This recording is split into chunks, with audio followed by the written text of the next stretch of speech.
Square root of 75 plus the square root of 48 minus the square root of 300 is equal to n root 3, where n is an integer.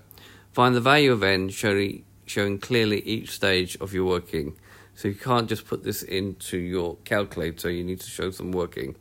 So if we write out, now we notice if we divide 75 by 3, it becomes 25 times 3. So we can rewrite 75 as the square root of 25 times 3.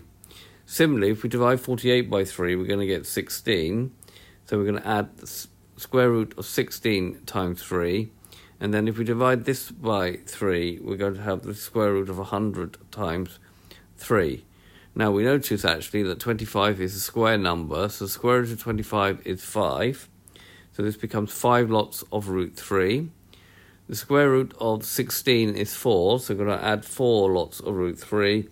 And the square root of 100 is going to be 10 root 3. So we've got 5 plus 4 take away 10, which means we now have minus 1. So we have minus root 3. So if we compare that with the expression n root 3, there's no number in front of the root 3, but there's a minus sign. So we have to say that n is equal to minus 1. So this has been a video to show you how to simplify a surd. I hope you understand. And I thank you very much for watching.